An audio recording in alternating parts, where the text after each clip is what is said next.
काही अडचण असेल तर ती अडचण सोडवण्याच्या करता आपण अशा प्रकारच्या बैठका लावत असतो आणि त्याच्यात नेहमीच मी कुठल्याही प्रकारची बैठक घेतली तर त्यात सकारात्मक कसा मार्ग निघेल असा मनापासूनचा माझा प्रयत्न असतो. त्या पद्धतीने आम्ही प्रयत्न केला.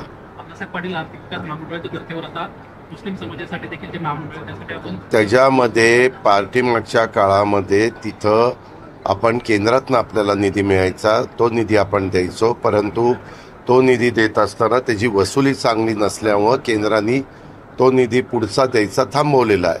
तर आम्ही तिथं मीटिंगमध्ये असं सांगितलं की त्याची वसुली चांगल्या पद्धतीनं करा किंवा आपण त्याच्यात थोडासा बदल करू आणि बदल करून जसं अण्णासाहेब पाटील महामंडळाच्या धर्तीवर आपण आता सारथी, महाज्योती,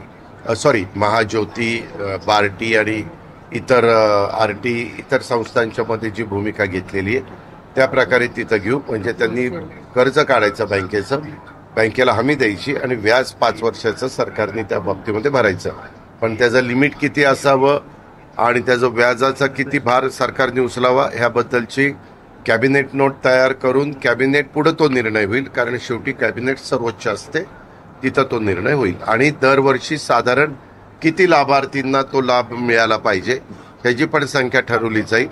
कारण एकदम लाभ मागे तुम्हाला आठवतंय की काही भागामध्ये आपण काही निर्णय घेण्याचा प्रयत्न केला तर त्याचा काहींनी गैरफायदा घेतला. देत असताना कुठलाही योजना लोकांच्या करता आपण राबवतो त्याच्यामध्ये गैरप्रकार होऊ नये याबद्दलची काळजी आम्ही घेतोय. दादा, कृषी मंत्र्यांबाबत तुमची भूमिका काय दादा? कारण की कृषी मंत्र्यांचा रमी खेळतानाचा व्हिडिओ जो आहे तो सोशल मीडियावरती व्हायरल झालाय. विरोधक म्हणतात की कृषी मंत्र्यांनी अखेर राजीनामाच द्यावा म्हणून. त्या संदर्भात मला जी माहिती मिळाली ते सभागृहाच्या आतमध्ये घडलेलं आहे. तुम्हालाही माहिती आहे पत्रकार मित्रांनो, विधिमंडळाचा जो एरिया आहे तो राम शिंदे साहेब आणि राहुल नार्वेकरजी या दोघांच्या अखत्यारीमध्ये येत असतो. त्यांनी पण त्याच्याबद्दलची चौकशी लावलेली आहे अशी माझी माहिती आहे की नक्की तिथं काय झालंय. कारण त्यांची एक माहिती मी घेतली तर त्यात असं मला अजून ते समक्ष मला भेटलेले नाहीत. काल मी दुपारी इथं पोहोचलो. दुपारनंतर बाकीचे माझे मीटिंग मी देवगिरीला घेत होतो आणि आज मात्र मी सकाळपासून इथं आहे. आज खरं तर दिल्लीमध्ये पण एक महत्त्वाचा कार्यक्रम होता. दोन्ही मुख्यमंत्र्यांना बोलवलेलं होतं, परंतु मुख्यमंत्री काल पंढरपूरचा कार्यक्रम करून डायरेक्ट दिल्लीला रवाना झाले. आणि मी मुख्यमंत्र्यांशी रात्री बोललो की बाबा मी आज मिटिंग पण बऱ्याच लावलेल्या आहेत, तोही कार्यक्रम महत्त्वाचा आहे, ह्या मिटिंग पण महत्त्वाच्या आहेत. आणि 2 नेते तिथं असल्यामुळं मी त्या कार्यक्रमाला न जाता मी इथं थांबून मिटिंग घेत होतोय. त्यांनी ते काहीतरी उत्तर दिलं, म्हणजे त्यांनी प्रेस घेतली त्याच्यात की बाबा मी ते खेळतच नव्हतो वगैरे असं. तर त्याच्याबद्दल माझी त्यांची भेट झाली नाही. आज मी इथं होतो, आता बहुतेक त्यांची माझी सोमवारी भेट होईल. अशा प्रकारे मागे देवेंद्र फडणवीसांच्या नेतृत्वाखालचं सरकार आल्यानंतर आम्ही सगळ्याच मंत्र्यांना सांगितलं, आम्हाला इतर पण वरिष्ठांच्या बाबतीत आम्ही सगळ्यांनी चर्चा केली आणि प्रत्येकाने आपल्यावर राज्याची जबाबदारी आपण भान ठेवून बोललं पाहिजे, वागलं पाहिजे, निर्णय घेतले पाहिजे. अशा पद्धतीनं सगळ्यांना सक्त सूचना देवेंद्रजींनी दिल्या, एकनाथरावजींनी दिल्या. मी पण माझ्या लोकांना सांगितलं. मागे एकदा त्यांच्याकडनं असंच काही गोष्ट घडून गेली तेव्हाही मी त्याची दखल घेतली होती आणि त्यांना सांगितलेलं होतं की हे असं होता कामा नये. परत दुसऱ्यांदा घडलं, दुसऱ्यांदा पण मी त्यांना जाणीव करून दिली, इजा झाले, बिजा झाले, तिजाची वेळ आणू नका. परंतु आता ह्या बाबतीमध्ये ते म्हणतायत मी ते करतच नव्हतो. नक्की काय आहे हे निष्पन्न होईलच. परंतु मी सोमवारी मी आहे का नाही, सोमवारी मी असेल तर सोमवारी नाही तर मंगळवारी त्यांना बोलून त्यांच्याशी समोरासमोर चर्चा करणार आहे आणि त्याच्यानंतर मी काय तो निर्णय घेणार. जर तथ्यता आढळली तर काय कारवाई? त्याबद्दल तो निर्णय आमच्या अखत्यारीतला असेल. मुख्यमंत्री आम्ही ठरवून तो निर्णय. कृषी मंत्री खोटं बोलतात असं रोहित पवार म्हणतात. बाकी कोण काय बोलतंय त्याला माझ्याला काही घेणं देणं नाहीये. शेवटी ह्या बाबतीमध्ये आम्ही महायुतीच्या सरकारमध्ये काम करत असताना आमच्या कुठल्याही व्यक्तीकडनं, कुठल्याही मंत्र्यांच्याकडनं, राज्यमंत्र्यांच्याकडनं, नेत्यांच्याकडनं महायुतीला कुठंतरी कमीपणा येईल अशा प्रकारचं वक्तव्य कुणाकडनंच होता कामा नये. माणिकराव कोकाटेच नाही तर या अधिवेशन काळात फक्त माणिकराव कोकाटे नाही तर योगेश कदम असतील, संजय गायकवाड असतील, संजय राठोड असतील, संजय शिरसाट असतील, यांची सगळ्यांचीच प्रकरणं बाहेर येताना दिसली. त्यामुळे महायुतीतल्या अनेक मंत्र्यांवर येत्या काळामध्ये गाज येईल असं बोललं जाते.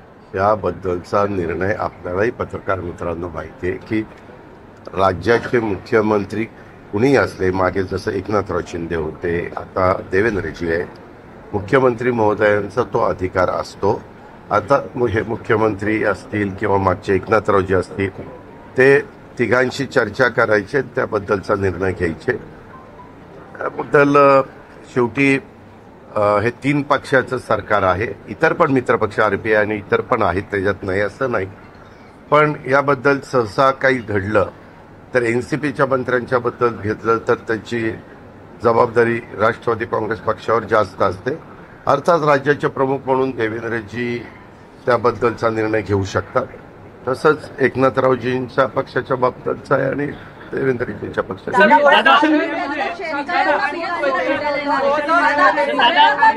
विजय गाडगे पाटील तुमच्या भेटीला येतात तिकडे, अँब्युलन्स घेऊन ते निघालेले आहेत लातूरवर. आपल्याला सांगितलेलं आहे की मलाही बातमी कळली, वास्तविक कुणी आम्हाला पुढेही भेटायला येऊ शकतं. लोकशाहीमध्ये आम्ही लोकांचं प्रतिनिधित्व करतोय, सरकारमध्ये आहे, सरकार हे सर्वांचं असतं, त्याच्यामुळे प्रत्येकाला तो अधिकार आहे. परंतु ती जी घटना घडली त्या घटनेच्या बद्दल पत्रकार मित्रांनो आपल्याला माहिती आहे, मला समजलं, मी ट्विट करून मी माझी भूमिका अतिशय स्पष्ट केली. त्याबद्दल मी ताबडतोब त्या व्यक्तीला राजीनामा द्यायला लावला किंवा हे असं आपण ज्यावेळेस शाहू फुले आंबेडकरांच्या विचारधारेचा विचार करतो किंवा सुसंस्कृत महाराष्ट्राची समाजकारण राजकारण कसं असलं पाहिजे ते स्वर्गीय यशवंतराव चव्हाण साहेबांनी या महाराष्ट्राला राज्याचे पहिले मुख्यमंत्री म्हणून त्यांनी जी शिकवण दिलेली आहे त्या शिकवणीनं पुढे गेलं पाहिजे. त्याला कुठंतरी गालबोट लागलं गेलेलं आहे आणि त्याच्यामुळं ती जबाबदारी स्वीकारून मी त्यांचा राजीनामा त्यांना द्यायला सांगितलं, त्यांनी तो दिलेला. परंतु सूरज चव्हाणांना एक वेगळा न्याय आणि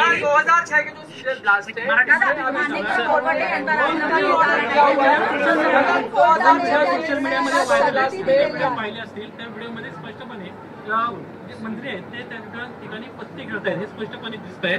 मी आपल्याला त्याबद्दल काय सांगितलं की मला त्यांच्याशी समोरासमोर बोलू द्या, मी त्याबद्दल मुख्यमंत्री मी त्याबद्दलचा काय निर्णय घ्यायचा तो घेऊ. कृषी मंत्री सरकारला भिकारी म्हणतात, त्याही बद्दल मी विचारणार आहे, कारण मी पण ती प्रेसमध्येच बातमी वाचली. मी सुरुवातीलाच सांगितलं, कुणीही कृषी मंत्री असू नाहीतर कुणीही मंत्री असू, कुठल्याही मंत्र्यांनी लोकांच्या समोर बोलत असताना सरकार कुणाचंही असो तारतम्य ठेवूनच बोललं पाहिजे, वागलं पाहिजे, त्यामध्ये आपलं स्वतःचं मत मांडलं पाहिजे. हे सगळ्यांनी ह्याच्याबद्दलचा कुठंतरी आपण काही बंधनं स्वतःला पाळून घेणार आहोत का नाही त्याचं भान प्रत्येकाने ठेवलं पाहिजे.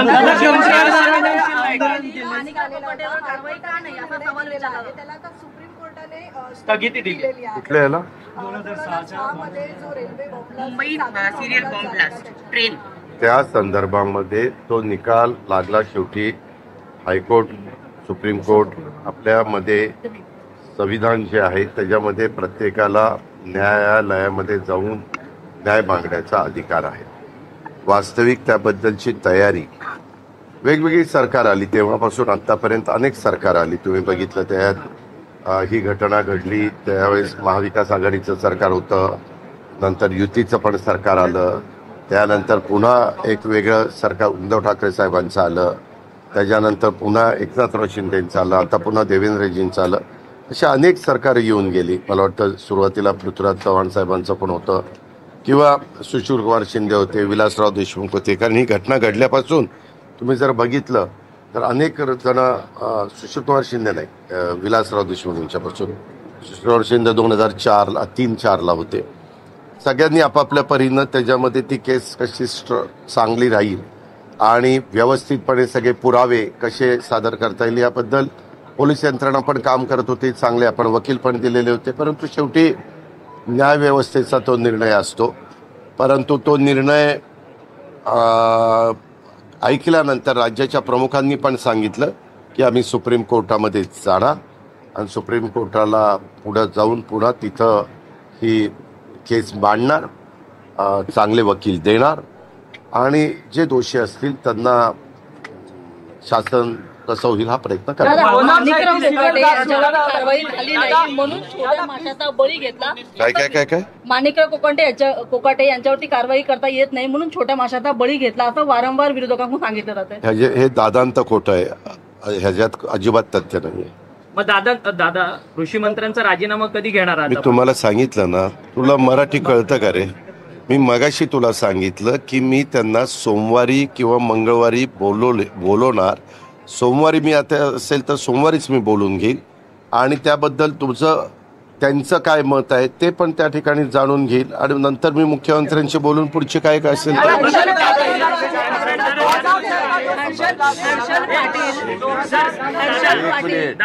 हर्षल पाटील या कंत्राटदाराने आत्महत्या केलेली आहे, त्याचे पैसे त्याला मिळाले नाहीत.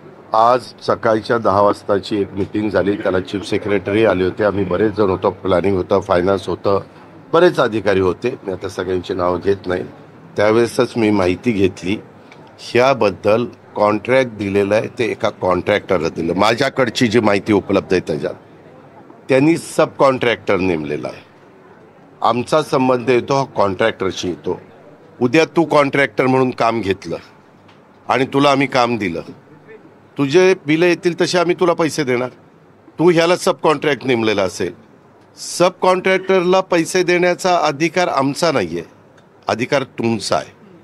आता तुमचं आणि त्यांचं काय झालं त्याची आम्हाला माहिती नाही आहे. म्हणूनच आत्ता काय होतं, तुम्ही बरेच पत्रकार मित्र लगेच ब्रेकिंग न्यूज सुरू करता. वास्तविक ह्या ब्रेकिंग न्यूज सुरू करण्याचा तुम्हाला पूर्णपणे लोकशाहीमध्ये अधिकार आहे, ह्याबद्दल दुमतच नाही. पण तुम्ही दुसरी पण बाजू, जसं मधी आपल्या कोंडव्याला जे घडलं, लगेचच ते असं झालं तसं झालं, हे झालं ते झालं, परंतु 2-3 दिवसानं काय निष्पन्न झालं ते तुम्ही बघितलं.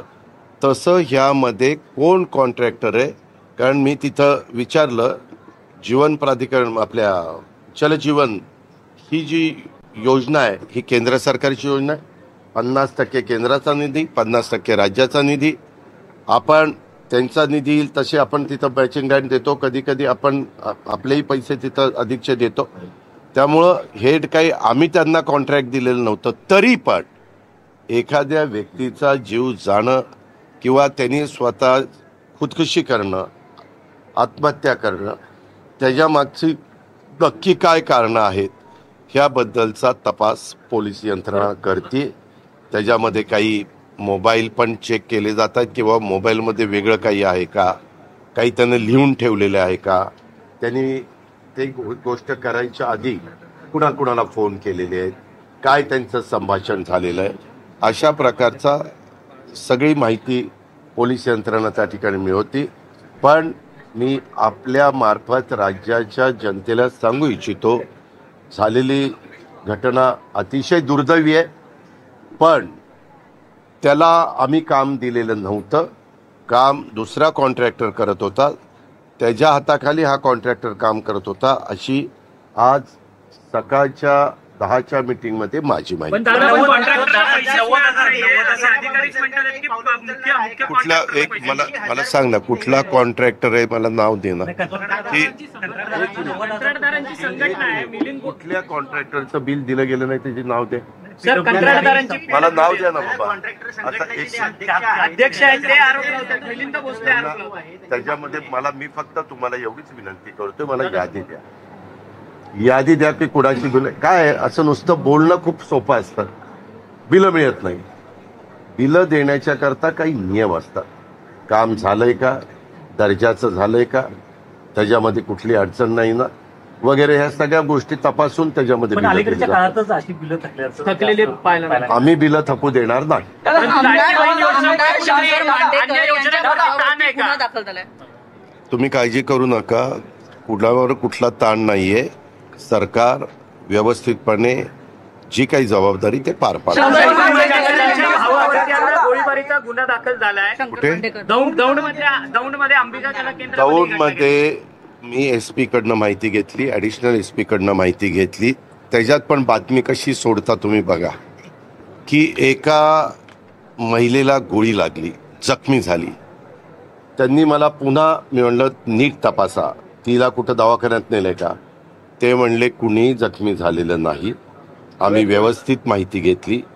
तिथं हवेत गोळीबार झाला तेव्हा ते बघून एक महिला तिथं बेशुद्ध पडली, परंतु तिला पुन्हा पाणी वगैरे देऊन शुद्धीवर आणलं. तिथं कुठलंही जखम कुणाला झालेली नाहीये. त्या संदर्भामध्ये कुठलाही राजकीय हस्तक्षेप होऊन देऊ नका, अशा प्रकारच्या सूचना जिल्ह्याचा पालकमंत्री म्हणून मी दिलेल्या आहेत. मी स्वतः गिल म्हणून तिथले SP आहेत, त्यांच्या संपर्कात आहे. तिथं बिरादार म्हणून ॲडिशनल SP आहेत, त्यांच्या संपर्कात आहे. त्यामध्ये जी नावं निष्पन्न होतील त्यांना अटक करा. ती कुणाशी संबंधित असू द्या. तुम्ही लगेच सांगितलं शंकर मांडेकरांचा तो भाऊ, तो सख्खा भाऊ नाही, तो चुलत भाऊ असण्याची शक्यता आहे.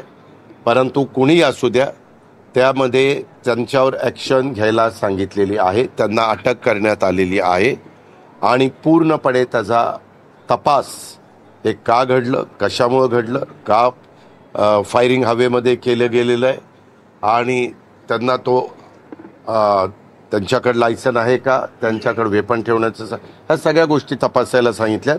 आणि ज्यांचा कुणाचा दोष आहे त्यांच्यावर सक्त कारवाई करा.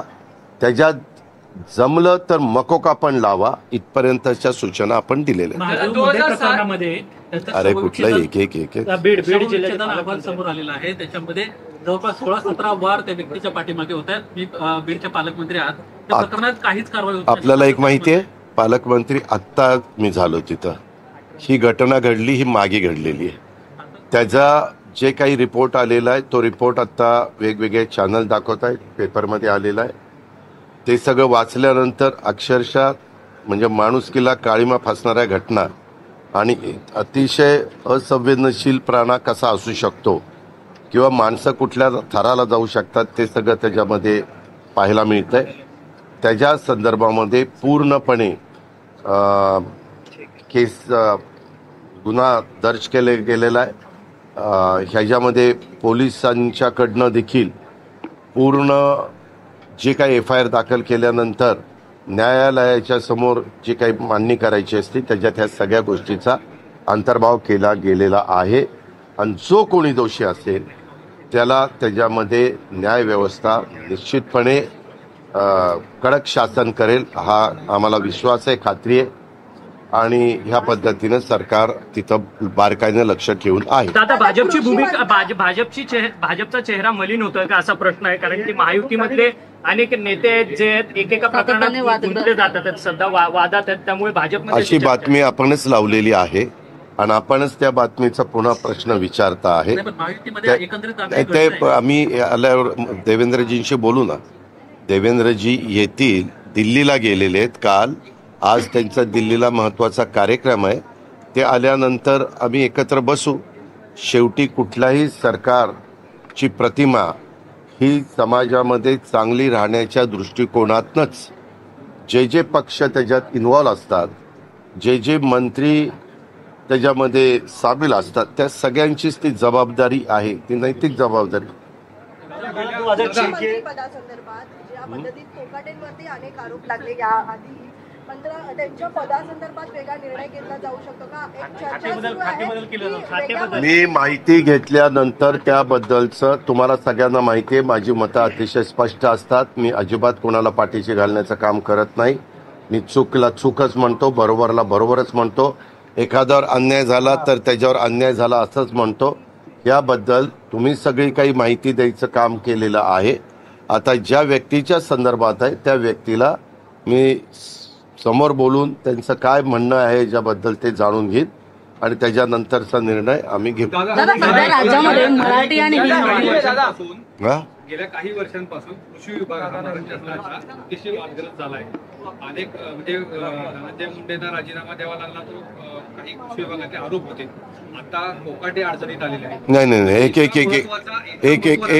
एक मिनिट कृषी विभागाच्या मुळे धनंजय मुंडेंना राजीनामा द्यावा लागला नाही. तुम्ही उगीच कुठलं काहीतरी जोडू नका. तुम्हालाही माहिती आहे की तिथं कशामुळं त्यांनी त्याच्यामध्ये राजीनामा दिला.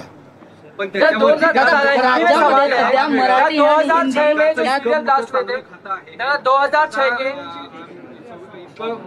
डिपार्टमेंट आहे ते महसूल विभागापाठोपाठ मानलं जातं राज्यामध्ये. एकेकाला विचारतो कुठली पद्धत झाली तुमची. तर पहिलं मराठी इथं चालतं.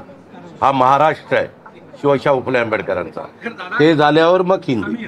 दादा सध्या राज्यामध्ये इतकी मोठी आस्था सॉरी आहे, इतकी आस्था आहे. तर या संदर्भात कृषी क्षेत्राचं काही ड्राफ्टिंग चेंज करणार आहात का? आणि या संदर्भात ऐका ह्याबद्दल मी पहिल्यांदा त्या मंत्री महोदयांशी बोलतो म्हणून सांगितलं आणि त्याच्यानंतर मी राज्याच्या प्रमुखांशी बोलतो. दादा रोहितदादाने चॅलेंज दिलंय की जर राजीनामा झाला नाही तर कोणी चॅलेंज मी व्हिडिओ बाहेर काढेन. सगळा मोठा व्हिडिओ माझ्याकडे. हो का? विरोधकांचं कामच आहे. एकदा ज्यांच्याकडे जे व्हिडिओ आहेत पेन ड्राईव्ह आहेत हे दम द्यायचं बंद करा. हे एकदा सगळे बाहेरच येऊ द्या. काय ते नुसतंच म्हणायचं मग तुम्ही बातम्या लावताय. कुणाकडं काय पेन ड्राईव्ह आहेत, कुणाकडं काय व्हिडिओ आहेत, कुणाकडं आणखीन काय माहिती आहे, कुणाला हनी ट्रॅपच्या बद्दलची काय माहिती आहे ती सगळी एकदा बाहेर येऊ द्या. त्याच्या संदर्भामध्ये आपल्यालाही कळेल की कोण कसं वागतंय, कोण कसं वागतंय. पण सातत्याने वेगवेगळे मान्यवर गेले अनेक वर्ष, आज नाही अनेक वर्ष, म्हणजे मागच्याही सरकारच्या काळात पण याबद्दल बोललं जात होतं, त्याच्या आधीच्या सरकारच्या काळात पण बोललं जात होतं आणि ह्याही सरकारच्या काळामध्ये बोललं जातं. आणि प्रत्येक जण काहीतरी पेनड्राईव्ह दाखवतो ना, काही पेनड्राईव्ह. अरे तो दाखवा तरी आणि एकदा कळू द्या, लोकांनाही कळू द्या आणि काय तो सत्य लोकांच्या समोर येईल. त्याच्यात काय होतं, सगळेच जण संशयाच्या भोवऱ्यामध्ये राहतात. बरं बातम्या तुम्हाला जशा मिळतात तशा तुम्ही देता. त्याच्यात 4 मंत्री आहेत, त्यात IAS ऑफिसर आहेत, IPS ऑफिसर आहेत, त्याच्यात बरेच काही राजकीय लोक आहेत. आता असं म्हटल्यानंतर सगळे मंत्री म्हणल्या की मंत्र्यांना त्या अँगलने बघायला सुरुवात होते. राजकीय लोक म्हणल्यावर सगळे राजकीय लोक त्याच्यामध्ये येतात आणि IAS IPS ऑफिसर म्हणल्यावर IAS ऑफिसर, IAS आणि IPS ऑफिसर येतात. असं ते सगळं आहे.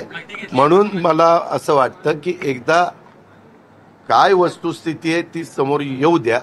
मला वाटतं काहींना त्याच्या संदर्भामध्ये FIR पण आपल्या पुण्यामध्ये दाखल झालेली आहे.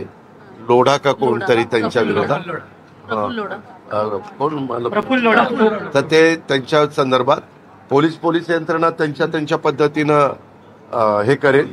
पुन्हा तुम्ही अशाही बातम्या सोडतायत.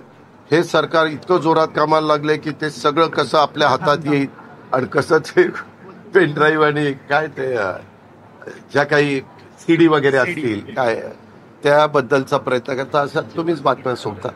पण म्हणून मी म्हणलं की प्रत्येक जणाचं संशयाच्या भोवऱ्यात उभं करण्याचं काम करतायत. खरोखरीच कुणाकडे काही पुरावे असतील तर जरूर त्यांनी द्यावेत आणि त्याची चौकशी रीतसर केली जाईल. त्याच्यामध्ये कुणालाही पाठीशी घालण्याचं काम. तुम्ही आता मराठी भाषेबद्दल जे काही तुम्ही वक्तव्य केलं ते सगळ्यांनी ऐकलं. मात्र सध्या राज्यामध्ये मराठी आणि हिंदीवरून वाद होताना पाहायला मिळतात, मारहाण होताना पाहायला मिळते. आणि काल तर चक्क 3 महिला खासदारांनी खरं तर सगळ्यांनी आपापलं भान ठेवून वागलं पाहिजे, बोललं पाहिजे. त्या राज्यातली मातृभाषा ही महत्वाची असते. परंतु त्या मातृभाषेबरोबरच आपला भारत देश आहे.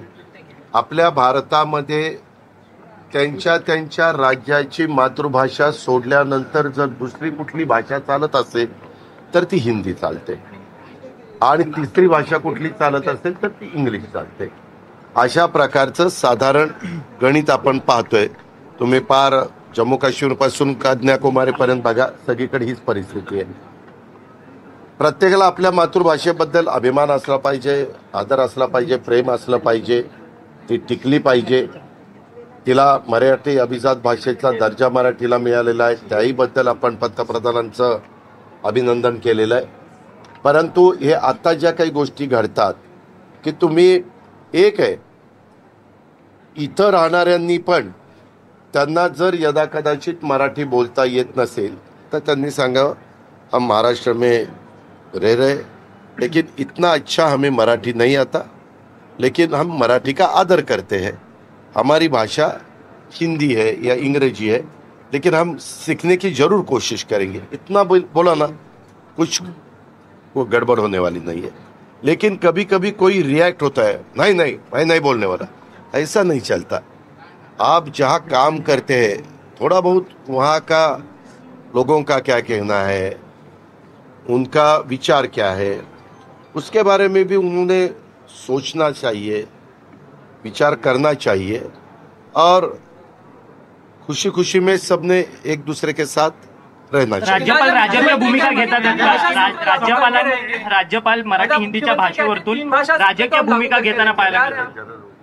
राज्यपाल राजकीय भूमिका घेताना पाहायला मिळतात कसं? हे का राष्ट्रपती, राज्यपाल ही काही महत्वाची पद आहेत आपल्या देशात, आपल्या राज्यात.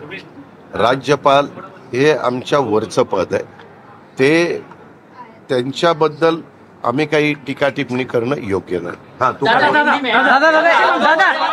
दादा एक शेवट. अरे एक मिनिट. उच्च न्यायालयाचा आजचा निकाल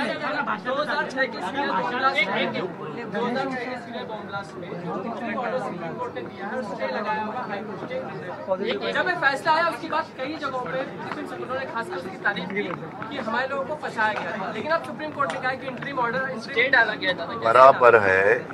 उसके बारे में वो जो बॉम्बस्फोट हुआ है उसमें जिसका वहाँ कोई संबंध नहीं था, ऐसे निरपराध लोग उसमें अपने फंसे भी और कुछ अपने से चले गए. तो इसीलिए वो डिसीजन आया. वो डिसीजन हाईकोर्ट का वो अधिकार है, उसके बारे में हम कुछ भी कहना नहीं चाहते. लेकिन हमें उसमें अपील करने का हमने निर्णय लिया है. हमने यानी गवर्नमेंट ऑफ महाराष्ट्र ने, और हमारे चीफ मिनिस्टर साहब ने उसके बारे में क्लियर कहा है कि हम सुप्रीम कोर्ट में जाएंगे और वहाँ हम न्याय मांगने की कोशिश करेंगे. रिलीफ आपको लग रहा है? रिलीफ लग रहा है सुप्रीम कोर्ट ने इंटरिम? वो कोर्ट का अधिकार है, उसके बारे में मैं क्यों बोलूं? कोर्ट का अधिकार है, उसके बारे में मैं ज़्यादा कुछ बोलना नहीं चाहता. हमारे अच्छे लॉयर हम वहाँ देंगे, अच्छी तरह से यहाँ क्या कमियां रही है वो हम ढूंढेंगे, सोचेंगे, टॉप के लॉयर को बताएंगे कि ये क्या है. हमारा ये भी कहना है किसी के ऊपर अन्याय भी नहीं होना चाहिए, लेकिन जो कोई दोषी है उनको सजा भी मिलनी चाहिए. ये हमारा कहना है. हम किसी के खिलाफ बिल्कुल नहीं है, क्योंकि खिलाफ रहने की जरूरत ही नहीं है, लेकिन हम किसी को सपोर्ट भी करने वाले नहीं है. दादा मराठी भाषा अध्ययन केंद्र जो है उसका उद्घाटन आज दिल्ली में होने जा रहा है, क्या आप जाने वाले हैं? मैंने कहा ना, मैं आपके पास खड़ा हूँ. अभी 2:30 बजे है, 5 बजे कार्यक्रम है. या क्या रॉकेट है क्या वहाँ जाने के लिए? मैंने कल रात को सीएम साहब के साथ बात की. हमें तीनों को बुलाया था. कार्यक्रम है सीएम के हस्ते और उनके हाथों से वो कार्यक्रम होने वाला है. तो एक प्रोटोकॉल के हिसाब से डेप्यूटी चीफ मिनिस्टर, दोनों डेप्यूटी चीफ मिनिस्टर को बुलाया था. तो इसीलिए खुद चीफ मिनिस्टर जा रहे, मेरे ख्याल से एकनाथ राव जी भी जा रहे. नहीं जा रहे. नहीं, पंढरपूर. हाँ ठीक है. तो चीफ मिनिस्टर पूरा उनका ही वो मेन है, तो वो गए तो भी चलता है. क्या उदय सामंत उनके विभाग का ये कार्यक्रम है, उसके बावजूद एकनाथ शिंदे नहीं जा रहे हैं. यूडी डिपार्टमेंट की कोई भी फाइल अगर मंजूर करनी हो तो सीएम के थ्रू ही होगी. ये जो खबरें चल रही है उस नाराजगी की वजह से वो नहीं. अरे बाबा, ये बिल्कुल इतना गलत है. आप तो कुछ भी न्यूज देते हैं, ऐसा नहीं है. उनको कुछ काम होगा इसीलिए वो रुके. मुझे भी यहाँ मीटिंग का काम था, इसीलिए मैंने कल सीएम को बताया कि सीएम साहब मैं नहीं आ सकता. वो बोले ठीक है, कार्यक्रम लेकिन निधि के बंटवारे को लेकर खबरें बार बार आती है कि मुख्यमंत्री का पूरा कंट्रोल है, फाइलें मुख्यमंत्री तय करेंगे। ये देखो, पास होने की, ये सच है। कोई भी हो, कल तू भी राज्य का चीफ मिनिस्टर बनेगा तो तुझे ही अधिकार रहता है। Chief minister wholesale power chief minister के पास रहती है। जो भी सक्सेस होता मिलता है उसका क्रेडिट चीफ मिनिस्टर को जाता है। कुछ दूसरा कुछ कारण हुआ तो उसकी जिम्मेवारी भी चीफ मिनिस्टर के ऊपर जाती है। पूरे कैबिनेट उसमें उसके लिए जिम्मेवार है, लेकिन फाइनल अथॉरिटी तो चीफ मिनिस्टर है। माणिकराव कोकाटे के बारे में जिस तरीके से खबरें आ रही हैं कि माणिकराव कोकाटे को लेकर उन्होंने कहा कि इसकी पूरी जांच होनी चाहिए, लेकिन राम शिंदे जो कि विधान परिषद के अध्यक्ष है, सभापति, उनके पास अभी तक कोई भी शिकायत गई नहीं है जांच की कि कोई सीसीटीवी तलाशा जाए। मुझे अभी सुबह कोई चैनल में, मेरा कौन सा चैनल का नाम देखा नहीं, लेकिन किसको से तो चैनल में एक न्यूज़ चल रही थी कि इसकी इंक्वायरी की जांच इंक्वायरी होनी चाहिए, ऐसा निर्देश विधिमंडल ने दिया है। दादा माणिकराव कोकाटे जिस तरीके से बिहेव करते हैं सभागृह में, दादा माणिकराव कोकाटे जिस तरीके से करते हैं। विधान परिषदेमध्ये कृषी मंत्र्यांनी म्हणून रेकॉर्ड सांगितलं की 2023 पासून जो कृषी विभागाला निधी मिळण्यासंदर्भातला विषय होता तो पूर्ण झालेला नाही, त्यामुळे निधी देताना अडचणी येत आहेत आणि त्यामुळे नवीन काम होऊ शकत नाही। त्या अडचणी मी दूर करीन वित्त मंत्री म्हणून, काळजी करू नको। जो आपने देखा उनको इस्तीफा दे देना चाहिए। मैं उनके साथ बात करूंगा मंडे को या ट्यूसडे को। मैं अगर मंडे रहूंगा तो मंडे को, ट्यूसडे रहूंगा तो ट्यूसडे को, और उसके बारे में फिर मैं उनका जो भी कहना है वो सुनूंगा, फिर चीफ मिनिस्टर के साथ बात करके आगे का डिसीजन।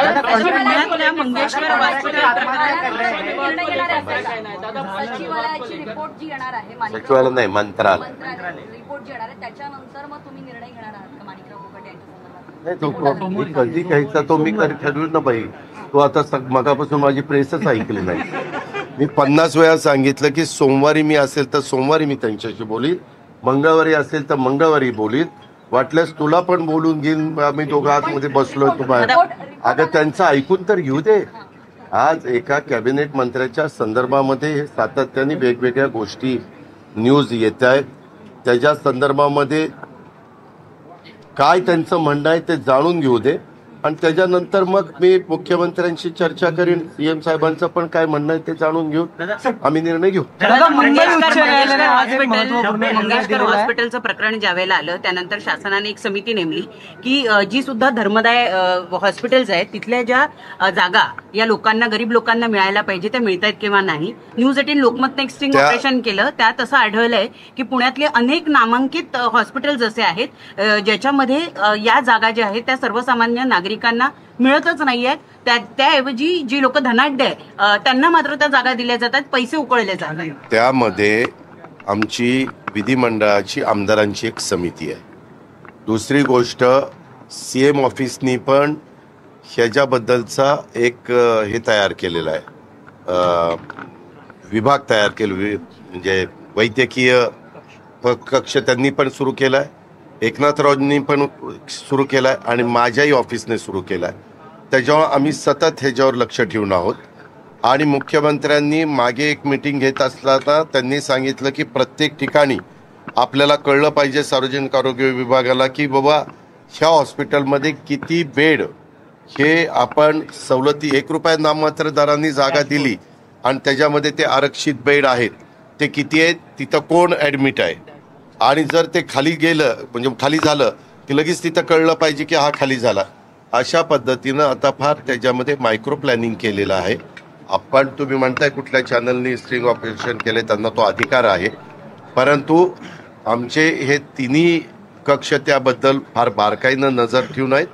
आणि आमदार लोक पण आता खूप जागृत झालेले, तुम्हाला माहिती नाही, मी आता त्यांची नावं घेत नाही, परंतु आत्ता निवडून आलेल्या 288 आमदारांच्या पैकी काही आमदार आपल्या मतदारसंघातले गोरगरीब लोक आणतात, त्यांची राहण्याची व्यवस्था करतात आणि मुंबईतले जे महत्त्वाचे हॉस्पिटल आहेत तिथं त्यांना ॲडमिट करून त्यांना कसा मोफत उपचार ह्या स्कीमद्वारे करता येईल अशा प्रकारचा प्रयत्न करतात। त्याच्यामध्ये मी प्रकर्षाने नावं सांगेन, एक गिरीश महाजन, दुसरे हसन मुश्रीफ, असे काही मान्यवर त्याच्यात आहेत। मी नावं ही उदाहरणाखातर 2 सांगितली, परंतु असे बरेच आमदारांनी आता ही गोष्ट मनावर घेतलेली आहे आणि आमच्या तिन्ही ऑफिसनी ही गोष्ट मनावर घेऊन आम्ही पण त्याच्यामध्ये कुणी जर असं आलं तर त्यांना मुख्यमंत्री सहाय्यता निधीतनं पण कशी मदत मिळेल आणि त्यांना ह्या स्कीममध्ये चांगल्या पद्धतीनं त्यांचं आरोग्य राखण्याच्या करता किंवा ट्रीटमेंट करण्याच्या करता उपचार करण्याच्या करता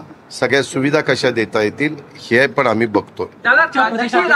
युवकच्या प्रदेशाध्यक्षपदी कोणाची निवड होणार निर्णय झालाय का? कुणाची युवक आपले युवकचे प्रदेशाध्यक्ष थांबा जरा कळ काढा झाल्यावर सांगेनच की बाबा आपल्याला राज्य की आर्थिक स्थिति के बारे में आप हमेशा कहते हैं कि मजबूत स्थिति में है, लेकिन ऐसे में कृषि मंत्री कहते हैं कि सरकार भिखारी मैंने कहा ना कि उसके बारे में पहला 1 रुपये में क्रॉप लोन हमने इंश्योरेंस किया था, लेकिन उसके बाद हमें पता चला कि वहाँ जो किसानों को फायदा होना चाहिए वो फायदा नहीं हो रहा है. बाकी के कुछ लोगों ने ही उसमें गड़बड़ की और अलग जो लैंड है किसानों की नहीं, समझो ऐसी गायरन है या कोई देवस्थान की है, उस लैंड के ऊपर उन्होंने इंश्योरेंस क्रॉप दिखाया और इंश्योरेंस लिया, इसीलिए हमने वो कैंसिल किया. अभी भी हम उसके बारे में हमारे फार्मर्स को कोई तकलीफ नहीं आनी चाहिए, इसीलिए हर साल 5,000 करोड़ रुपया यानी 5 साल का 25,000 करोड़ रुपए का एक प्रावधान किया है और उसमें हम इस 5,000 टोटल 5 साल में 25,000 करोड़ में से हमारे महाराष्ट्र के फार्मर्स को ज़्यादा से ज़्यादा मदद देने की हमारी कोशिश है. अलग अलग योजना है वो भी हम ला रहे हैं. दादा मुंबई मंत्री का है वो कहते हैं सरकार भिखारी. उसके बारे में मैं उनको मंडे या ट्यूसडे को पूछूंगा कि आपने वैसा क्यों कहा, उसका कारण क्या है, वो पूछने का हमें अधिकार है. आत्महत्या कर रहे हैं. मराठीचा आम्ही आदर करू एवढाच बोला असं अजित पवार यांनी म्हटलेलं आहे.